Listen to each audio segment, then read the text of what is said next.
Hello everyone, welcome to our YouTube channel. Let's prepare for JKSSB exams.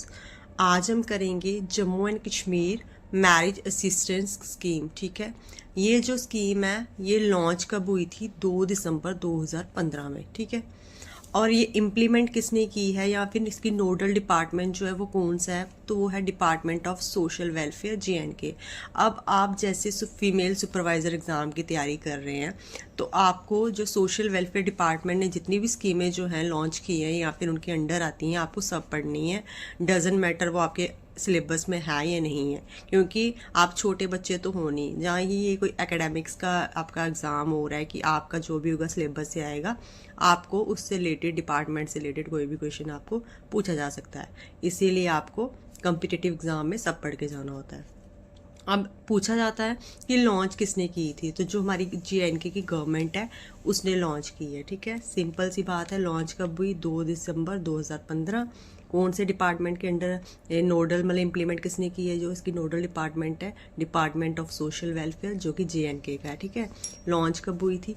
किसने की? Government of JNK ने की है। देन नेक्स्ट आपका है, अब लॉन्च की क्यों थी, क्या ऑब्जेक्टिव है इसके, रीज़न क्या है? पहला तो to abolish child marriage by the providing support for the marriage to those families who are not able to conduct it due to their poor financial condition. अब क्यों की गई है भाई? ये इसीलिए की गई कि चाइल्ड मैरिज जो है, जो छोटी छोटी लड़कियों की शादी कर दी जाती थी, वो चीज़ें कम हो जाए। और ये एक तरह से फैमिलीज़ को फाइनेंशियल सपोर्ट दी जाती है, पैसे दिए जाते हैं कि वो अपनी बच्चियों की शादी कर सकें। किन फैमिलीज़ को? जिनकी फाइनेंशियल कंडीशन अच्छी नहीं है या फिर जो क्या है गरीब फैमिली से बिलोंग करते हैं।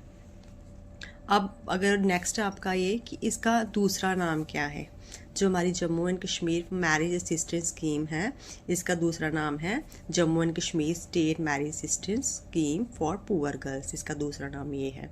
आपको क्वेश्चन जो है वो इस तरीके से भी आ सकता है कि ये पूछा गया हो, कंफ्यूज नहीं होना। ठीक है, Jammu and Kashmir marriage assistance scheme और Jammu and Kashmir state marriage assistance scheme for poor girls same है। देन आपका है government of Jammu and Kashmir no provide financial assistance to needy people to conduct, किसके लिए देती है? अब जो हमारी JNK की गवर्नमेंट है वो हर एक जो पुअर फैमिली है उनको क्या फाइनेंशियल असिस्टेंस देने लगी है, मदद करने लग पड़ी है, ताकि वो अपनी लड़कियों की शादी कर सके बिना खर्चे का सोचे हुए। अब कितनी अमाउंट देते हैं? वो 50,000 रुपया देते हैं उन लड़कियों को जो कि शादी के लायक है। ठीक है, अबव 18 है जो। देन उसके बाद है this is DBT scheme. This is a DBT scheme. अब DBT स्कीम क्या होता है? Direct benefit transfer. इसमें क्या होता है? Which mean amount of financial assistance will be directly transferred in the bank account of beneficiary. इसमें क्या होता है?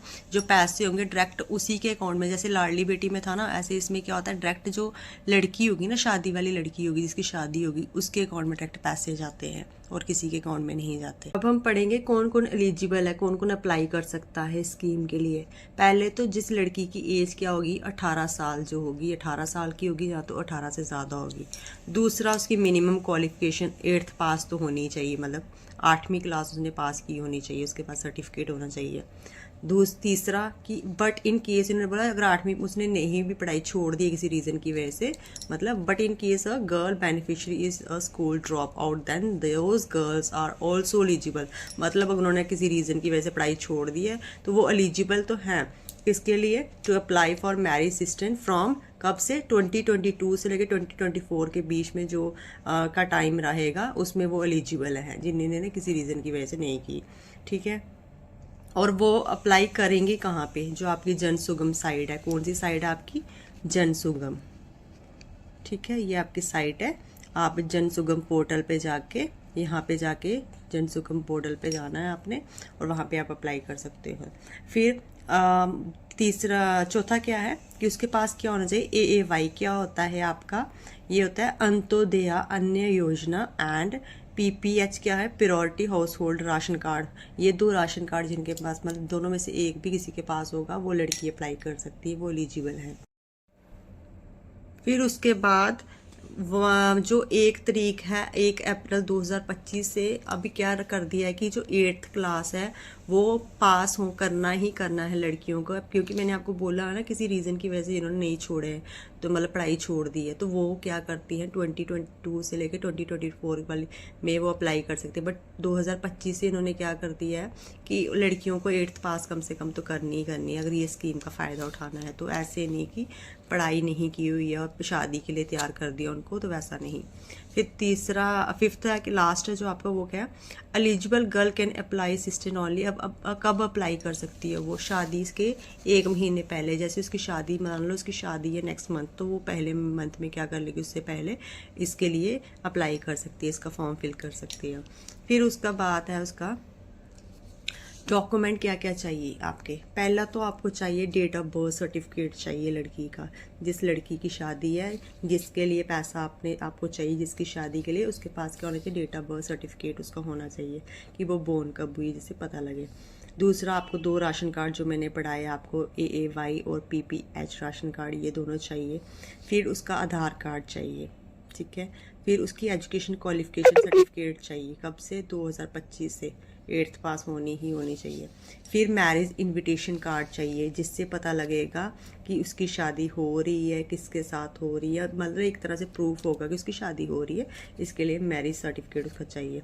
अब रहेगी बात कि आप लोग अप्लाई कैसे कर सकते हो, वो आपको बताती हूँ। आपको क्या करना है, जन सुगम पोर्टल पे जाना है। उसके बाद क्या करना है, जैसे अगर लड़की खुद अप्लाई कर रही है तो उसको खुद का नाम रजिस्टर करना है। अगर कोई घर का मेंबर उसके नाम से कर रहा है तो उसको लड़की का नाम डालेंगे वो वहाँ पे जाके, उस पोर्टल पे जाके, कहाँ पे, जन सुगम पोर्टल पे। फिर क्या होगा, आपको डिटेल्स फिल करनी है, जैसे कि आपको लड़की का फुल नेम डालना है, आपको ईमेल आईडी बना लेनी है पहले, क्योंकि आपको ईमेल आईडी की ज़रूरत पड़ेगी इसमें। फिर आपको मोबाइल नंबर डालना है जो कि कनेक्ट होगा आपके पास होना चाहिए, वो चलता होना चाहिए फ़ोन नंबर, क्योंकि उसी पे आपको OTP वगैरह जो आपको इन्फॉर्मेशन होगी वो आएगी। फिर आपको पासवर्ड चूज़ करना है, ठीक है। और आपको स्टेट सेलेक्ट करनी है, जैसे आप जम्मू से बिलोंग करते हो तो आप जम्मू लिखोगे, कौन सी स्टेट से आप बिलोंग करते हो, ठीक है, JNK, ठीक है। आपको ये स्टेट फिल करनी है। फिर उसके बाद आपको ना एक इस तरीके से आता है ना, आपने देखा होगा जैसे 0A, फिर J छोटे वाला होता है, X5, इस तरीके से आपको आता है, ठीक है, कैप्चा बोलते हैं, ये आता है आपको ना ये सेम टू सेम, जैसे कैपिटल में जो होगा उसको कैपिटल में फिल करना है, जो शॉर्ट में उसको शॉर्ट में, स्मॉल लेटर में उसको स्मॉल लेटर में करना है, और जो डिजिट में उसको वैसे करना है। तो आपको ये फिल करना है। उसके बाद आपने जैसे फिल कर दिया, उसके बाद आपको सबमिट का वहाँ पे एक बटन शो हो रहा होगा, आपको क्लिक कर देना है, ठीक है, सबमिट पे। फिर उसके बाद आपको ना OTP आएगा, जो मोबाइल नंबर आपने यहाँ पे डाला होगा ना, इसका आपको OTP आएगा। तो OTP पे आपको वेरीफाई करेगा कि ये मोबाइल नंबर जो है ये आप ही का है, ठीक है। और फिर आपको क्या करना है, वो OTP डालना है वहाँ पे। आप जहाँ जैसे ही करोगे इसके बाद OTP का आएगा, आपको वहाँ पे ऑप्शन आएगा और OTP डालने का। जो भी आपको मैसेज आएगा OTP का, आपको क्या करना है, वो डाल के और वेरीफाई पे क्लिक कर देना है। जैसे आप वेरीफाई पे क्लिक करते हो तो जो भी मोबाइल नंबर रजिस्टर होगा ना, उस पर आपका जो भी ID, यूज़र नेम, पासवर्ड, वो आपको आ जाएगा कि आपका ये यूज़र नेम है, ये पासवर्ड है। उसके बाद आपको क्या करना है, लॉगिन पे क्लिक करना है, वो यूज़र नेम और पासवर्ड डालना है, जो भी आपको आया होगा मिलेगा मैसेज में, वो आपको डाल के लॉगिन कर देना है। जैसे आपने लॉगिन किया, उसके बाद क्या होगा, आपको चूज़ करना है, वहाँ पे लिस्ट शो होगी, बहुत सारी लिस्ट, अलग अलग मतलब स्कीमें होंगी, तो आपको चूज़ करना है वहाँ पे मैरिज असिस्टेंट स्कीम जो होगी उस पर क्लिक करना है आपको। जैसे आपने क्लिक कर दिया तो जो भी आपकी बाकी की डिटेल्स वो मांगता जाएंगे ना, वो आपको वहाँ पे डाल दी जानी है। फिर उसके बाद आपको क्या करना है, जो भी डॉक्यूमेंट्स होंगे जो जो उन्होंने मांगे होंगे, वो क्या करने हैं, आपको ऑनलाइन वहाँ पे अपलोड करने हैं। डॉक्यूमेंट अपलोड हो गए, फिर आपको प्रीव्यू का ऑप्शन आएगा। जैसे ही प्रीव्यू का ऑप्शन आएगा तो आपको देखना है कि सब जो हमने फिल किया वो सब सही है या गलत है, वो सब करके आपको सबमिट बटन पे क्लिक कर देना है। इस तरीके से आपका जो है फॉर्म अप्लाई हो जाना है, जिस लड़की का आप कर रहे हो या फिर लड़की खुद कर रही है उसका अप्लाई हो जाएगा। अब बात होती है कि जो सोशल वेलफेयर वाले होंगे ना, डिपार्टमेंट वाले, उनका क्या काम रहेगा, मतलब ये कैसे वर्क करेगा। जैसे आपने फॉर्म के लिए अप्लाई कर दिया, उसके बाद क्या होगा, concerned official of department of social welfare received your application form and document. क्या होगा, जो भी डिपार्टमेंट होगा आपके इलाके का, जो भी सोशल वेलफेयर डिपार्टमेंट होगा, जैसे जम्मू में ही है तो आपको पता है अलग अलग है, तो वहाँ पे क्या होगा कि जम्मू से हो तो जम्मू में जो होगा, या फिर यहाँ पे आपका कश्मीर में हो, कश्मीर में जो होगा वहाँ का, तो क्या होगा, वो लोग क्या करेंगे, आपका फॉर्म जो होगा वो देखेंगे, आपके डॉक्यूमेंट चेक करेंगे कि डॉक्यूमेंट सही है या फेक है। वो चेक करने के बाद जैसे आप वेरीफाई हो जाते हो कि आप लोग सही फॉर्म किया, तो उसके बाद क्या होगा, एक लिस्ट बनेगी। क्या होगा, list of beneficiary selected for financial assistant for marriage. क्योंकि अकेले आप तो होंगे नहीं जिसने अप्लाई किया होगा, और भी बहुत सारी लड़की होंगी जिन्होंने अप्लाई किया होगा, तो किस किस को देने हैं उन्होंने पैसे, वो सबकी लिस्ट एक बनाएंगे, ठीक है।